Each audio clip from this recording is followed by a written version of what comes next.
beside you, give him a handshake or a hug and tell that person, God will bless you today.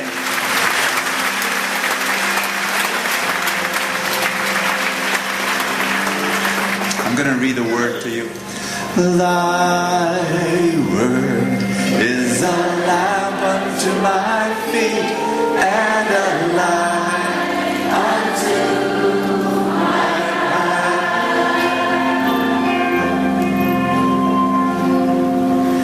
I'm going to read to you my most favorite scripture passage of all. It's in 1 John chapter 4 verse 19. And it says, we love because He first loved us. We love because He first loved us. Why will you love? Because He first loved us. Husbands, raise your hand. Why will you love your wife? Because He first loved you. Wives, raise your hand. Why will you love your husband? Because He first. Amen. Parents, raise your hand. Why will you love your kids? Because He first. Parents, children, raise your hand. I know it's difficult, but why will you love your parents? Because He first. He first loved us. The Bible says we love because He first loved us. You cannot love anyone if you do not receive the love of God first. Understand what I'm saying? You cannot give what you do not have. Amen? You know, Arlene told me to preach about how love changes us. That's the only way. The only way to love your spouse, the only way to love somebody unlovable. You've got some unlovable people in your life? Yes. Wala. Swerte nyo naman. Ako marami. But the only way, everybody say, the only way that you can love anyone in your life is that if He first loves you. You got what I'm saying? And do you believe that God loves you? Yes. Ang problema natin, hindi natin tinatanggap yung pag-ibig ng Diyos. We do not receive that love. And so today we're going to receive that love. Amen? Amen. Practice nga tayo. Pwede tayo mag-practice. Alam ko yung mga Pinoy, hindi masyadong nagyayakapan. Ewan mo kung bakit. Teka muna. Pakinggan niyo muna ako. Kasi sa atin, corny eh. Ay, yayakapin ko si Mami. Yung gano'n yung, ay, lalo na to, si Kuya. Yayakapin ko yung kapatid ko. Black. Pero alam nyo, I really believe this. May mga psychologists na nagsasabi, we need 4 hugs a day to survive. Survival, kailangan 4 daw na yakap bawat araw. Pero kung talagang gusto mong ma-nourish, talagang to grow, 12 hugs a day. Sino dito yung malnourished? Taas ng kamay. Malnourished? Sige nga. Brother Bo, malnourished na malnourished. The last time, yinakap ako, 3 years ago, nung kinasal ako. Alam nyo, ang gawin natin ganito, maski corny, maski sa mga bata, cheesy, yakapin natin yung ating mga pamilya, kaibigan, maski hindi natin kakilala, yakapin mo nga, sabihin mo, mahal ka ng Diyos. Mahal ka ng Diyos. Mahal ka ng Diyos. Mahal ka ng Diyos.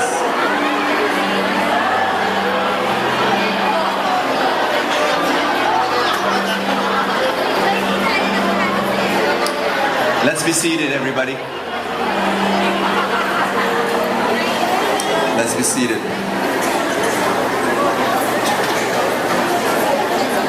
Wow. It's good to see you. Touch somebody beside you. Tell that person, God will speak to you today. Sino dito yung mga taga-parokya? Taas ng kamay. They're from the parish. Yay! Everybody say, yay! Sino dito yung mga malapit dito sa parokya? Yan.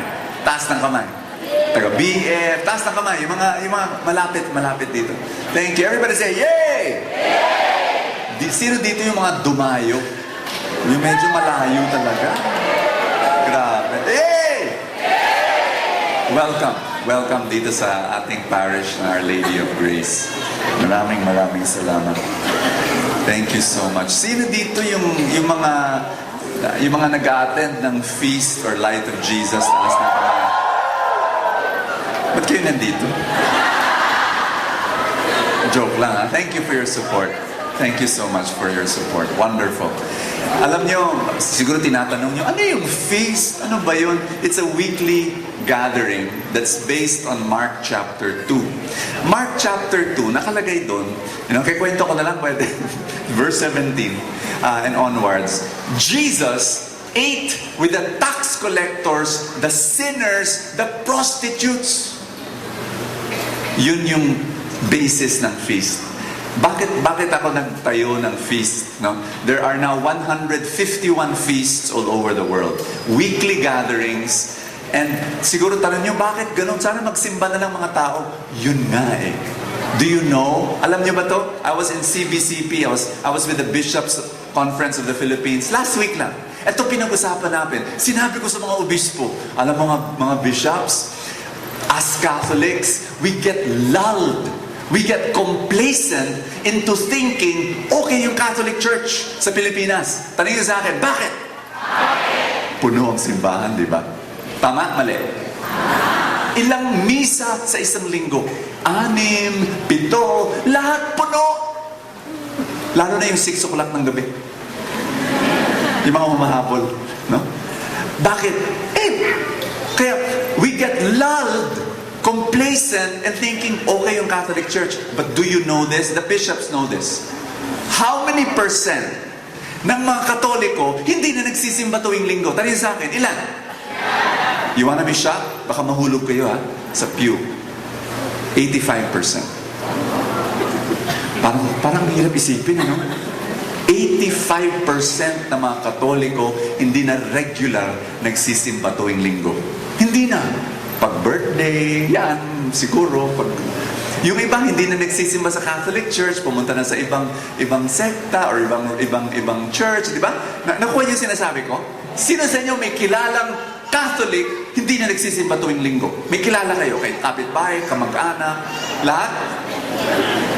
What am I saying? Kaya naglagay kami ng feast. Ang feast, hindi pa yung talk ko to I'm just introducing. Kasi tinatanong ako Brother Bo, bakit yung feast nasa sinihan?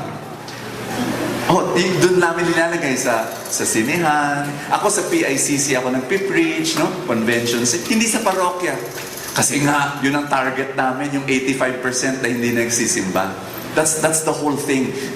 In Mark chapter 2, Jesus ate with the tax collectors, the prostitutes. Tapos, criticize siya ng mga Pharisees. Sa Mark chapter 2, sinabi ng mga Pharisees, ba't mo ginagawa yan?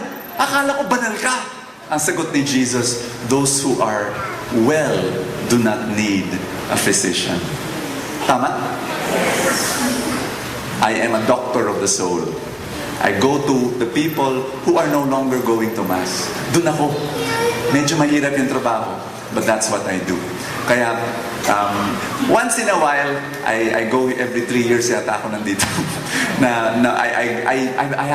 I'd love to preach in church.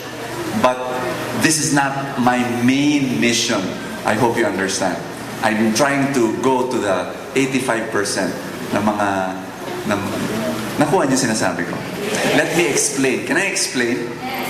Pag dito, may pumasok na babae na naka-miniskirt. Hindi lang miniskirt, micro-miniskirt. Yung palda niya sa sobrang liit, akala mo malaking belt. Skandalo hindi. Dito sa simbahan. Skandalo hindi. Skandalo. Baka hindi nyo papasukin Tama? Sister, excuse me, ito, scarf. Pakilagay mo sa... Kasi hindi ka pwede pumasok sa simbahan pag ganyan ang suot mo. Tama, mali? Pero sa feast, welcome na welcome yung mga ganun. Linalagay pa namin sa first row. Tanungin sa akin, bakit? Baka for the first time, mag-a-attend ng isang prayer meeting. Gets nyo? Tapos sasabihin pa namin, excuse me, ano suot mo? Hello! Ha? Bakit naka-display ang mga legs mo?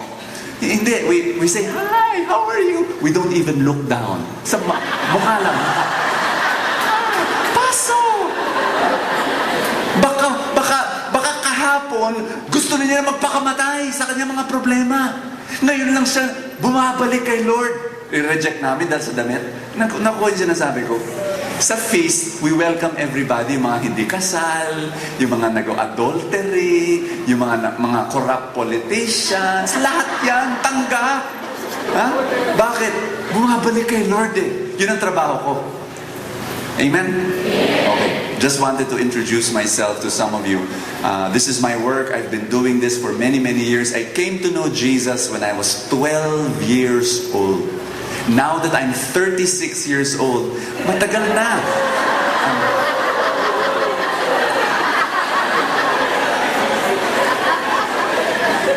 Ay, halata na ba? Okay. 37 na. Hindi pa rin. I'm 40, maniwala kayo dito, I'm 47 years old. Mag-shock naman kayo, but, Thank you. Parang iba, hindi, 57, sobra ka naman. 47 lang. And you know, I've been serving the Lord for all these years. It's been a wonderful experience. And you know, just want to share something. People ask me this question a lot. Bon, tagal mo na? Tagal mo na kay Lord. Grabe yung kapit mo kay Lord, sobra. You know, and I always tell people, it's the love of God. It's the love of God. You know, Brother Bo, ba't ka successful sa buhay mo? The love of God. Brother Bo, ba't ang ganda ng pamilya mo? The love of God. Brother Bo, bakit pati mga negosyo mo? Blessed. The love of God. The love of God. It's the love of God. Marunong akong tumanggap ng pag-ibig ng Diyos.